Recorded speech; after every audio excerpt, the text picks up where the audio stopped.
Hi friends, welcome to make it easy Indian recipes. இன்னைக்கு நம்ம பார்க்க போறது என்னன்னா பச்சை பயிறு கிரேவி தாங்க. வாங்க வீடியோக்குள்ள போய் பார்க்கலாம். நம்ம இப்ப தேவையான அளவு எண்ணெய் சேர்த்துக்கலாங்க. எண்ணெய் கொஞ்சம் ஹீட் ஆகட்டும். எண்ணெய் ஹீட் ஆயிடுச்சு. இப்போ நம்ம இதுல வந்து தாளிப்புக்கு வந்து ஜீரகம் மட்டும் சேர்த்துக்கலாங்க.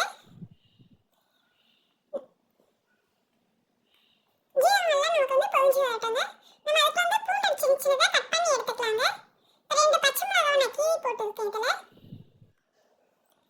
பூண்டும் சேர்த்துக்கலாம். நம்ம இதுல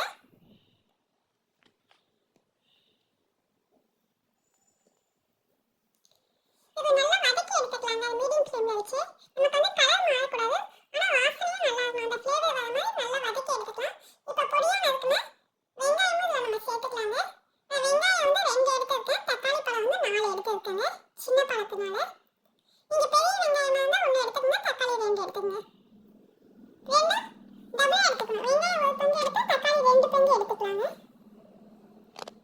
இப்போ கட் பண்ணி வச்சிருக்க வெங்காயமும் நம்ம இதில் சேர்த்துக்கலாம். இது கொஞ்சம் நல்லா வதக்கி எடுத்துக்கலாம். நம்ம கொஞ்சம் நல்லா வதக்கின அப்புறமா வந்து உப்பு சேர்த்துக்கலாங்க. நான் கல் உப்பு சேர்த்துருக்கேன். மாதிரி நமக்கு தேவைப்படும் போது உப்பு சேர்த்துக்கலாம். இப்போ கொஞ்சம் நல்லா வதக்கி எடுத்துக்கலாம். நம்ம அதில் தக்காளி பழத்தை நல்லா பொடியாக நறுக்கி எடுத்துக்கலாங்க. இது நல்லா மீடியம் ஃப்ளேம்லேயே நல்லா நமக்கு வந்து வதங்கி வரும்.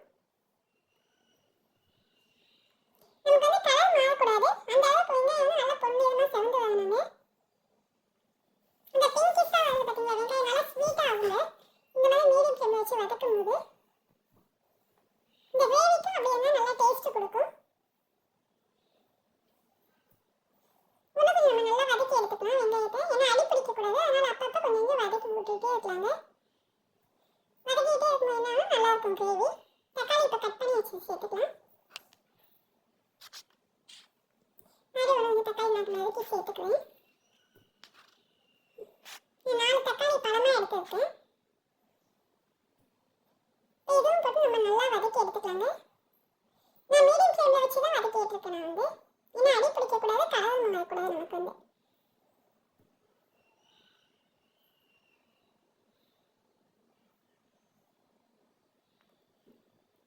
கொஞ்சம் நல்லா வதங்கி வரட்டும்.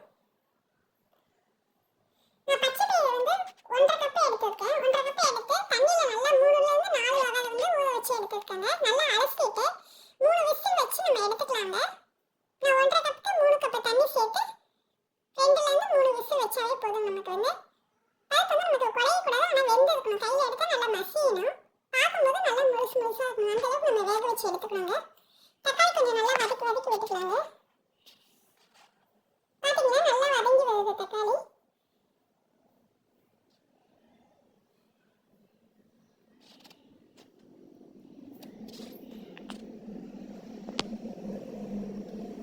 மீடியம் ஃப்ளேமில் வச்சு நம்ம வதக்கும் போது என்ன ஆகும்னா அடி பிடிக்காது நமக்கு வந்து. தக்காளி நல்லா வதங்கி வந்துடும். இஞ்சி பூண்டு பேஸ்ட் ரெடி பண்ணிட்டு வந்துடலாம். அதுக்குள்ள இஞ்சி பூண்டு பேஸ்ட் நம்ம ரெடி பண்ணியாச்சு, அதுவும் சேர்த்துக்கலாம் நம்ம இதில். இப்போ நல்லா வதக்கி எடுத்துக்கலாங்க. இஞ்சி பூண்டோட பேஸ்ட்டோட பச்சை வாசனை போகிற அளவுக்கு.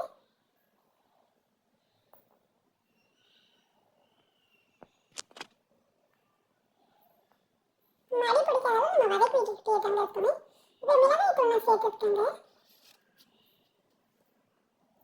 நான் 2 பச்சை மிளகாய் சேர்த்தேன்னா 1/2 ஸ்பூன் எடுத்துருக்கேன் மிளகாய் தூள். கரம் மசாலா கொஞ்சம் எடுத்துருக்கேங்க.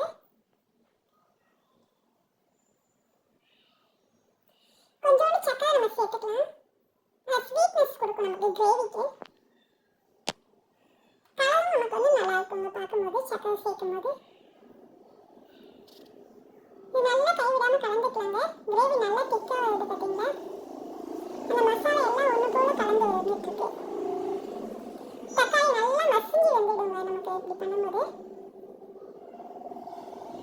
அந்த பூண்டு மட்டும் தாங்க அங்கங்கே பல்லு பல்லாக தெரியும் நமக்கு. வெங்காயம் தக்காளி பச்சை மிளகாய் எல்லாம் நல்லா மசிஞ்சு வந்துருக்காங்க.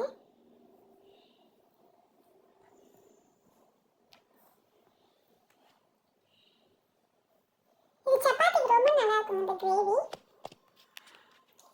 இதே நம்ம வந்து கொஞ்சம் தண்ணி சேர்த்து நல்லா பண்ணோம்னா இது வந்து இட்லி தோசைக்கு சாதத்துக்கு சாதம்னா புலாவுக்கு இதுக்கெல்லாம் ரொம்ப நல்லா இருக்குங்க. இது நம்ம கொஞ்சம் திக்கா தான் வைக்கணும் சப்பாத்திக்கு.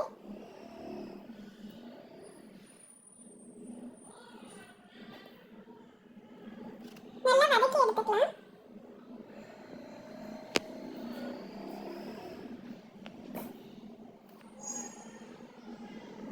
நல்லா ஒன்று போல நல்லா வதங்கி வந்துட்டு இருக்கு நமக்கு இப்போ கிரேவி. இப்போ அந்த பச்சை பயிரை நான் வேக வச்சுன்னு சொன்னேங்க, அதை நான் போய் சேர்த்துக்கிறேன். பார்த்தீங்களா உங்களுக்கு நல்லா முத்து போல வந்துருக்காங்க ஒவ்வொன்றும். நல்லா குழையில நல்லா வெந்து வந்துருக்காங்க. நம்ம கையில் வச்சு நல்லா மசிச்சா நல்லா மசியுங்க, அந்த அளவு வெந்துருக்கு நமக்கு வந்து. நான் வேக வச்ச அந்த தண்ணியோட சேர்த்துருக்கேங்க. தண்ணி நமக்கு தேவைப்பட்டால் நம்ம சேர்த்துக்கலாம், இந்த தண்ணியே கூட போதும். ஏன்னா வேக வச்சதில் அவ்வளோ சத்து இருக்கும் அந்த தண்ணியில். இதே நீங்கள் பச்சை பயிரை நீங்கள் வந்து காலையில ஊற வச்சிங்கன்னா முளைக்கட்டி வச்சுன்னு நம்ம செய்யலாம். காலை ஊற வச்சு நம்ம நைட்டு முளைக்கட்ட வச்சுட்டு மறுநாள் காலையில் செய்யலாம். இல்லை நைட்டு செய்யணும்னா நம்ம நைட்டே ஊற வச்சுட்டு காலையில் முளைக்கட்ட வச்சுட்டு நைட்டு ஈவினிங் செய்யலாங்க. இப்போ நம்ம உப்பு பார்த்துக்கலாங்க. உப்பு நமக்கு தேவைப்பட்டால் நம்ம சேர்த்துக்கலாம். இப்போ எனக்கு கொஞ்சம் உப்பு தேவைப்படுது, உப்பு கம்மியாக இருக்கலாம், நான் உப்பு சேர்த்துக்க போகிறேங்க. காரம் எனக்கு சரியாக தான் இருக்குது. இப்போ கூட நம்ம நல்லா கலந்து விட்டுக்கலாங்க. அந்த கிரேவியோட அந்த பச்சை பயிர் நல்லா மிங்கிளாக இருக்கணுங்க. இப்போவே நல்ல வாசனையாக இருக்குங்க இந்த மசாலா எல்லாம் ஒன்று கலந்து. பார்க்கும்போதே உங்களுக்கு நல்லா தெரியும் இந்த மசாலா நம்ம போட்ட தக்காளியெல்லாம் ஒன்று கூட தெரியல பாருங்க, நல்லா அந்த அளவுக்கு மசிஞ்சு வந்துருக்குங்க. இப்போ நம்ம கொத்தமல்லி சேர்த்துக்கலாங்க. மீடியம் ஃப்ளேமில் தான் இருக்குது நம்மக்கிட்ட, நம்ம கலந்து விட வேணாம். இப்போ நம்ம வந்து பட்டர் கொஞ்சம் சேர்த்துக்கலாங்க. ஸ்டவ் ஆஃப் பண்ணிட்டு நம்ம பட்டர் சேர்க்கணுமே. இந்த கொத்தமல்லியோட அந்த வாசனையெல்லாம் நமக்கு அந்த கிரேவியில் நல்லா இறங்கட்டும். பார்த்தீங்கன்னா நல்லா கொதிச்சு வந்துட்டு இருக்கு. இப்போ நம்ம நடுவில் கொஞ்சம் ஸ்டவ் ஆஃப் பண்ணிட்டு தான் நம்ம பட்டர் சேர்க்கணும். அந்த ஃப்ளேவர் நல்லா இருக்கும், அந்த பட்டர் வந்து நல்லா மெல்ட் ஆகி வரும். நம்ம பரிமாறணும், நம்ம மிக்ஸ் பண்ணிக்கலாங்க, கலந்து விட்டுக்கலாம். இந்த வீடியோ உங்களுக்கு பிடிச்சதா லைக் பண்ணுங்க.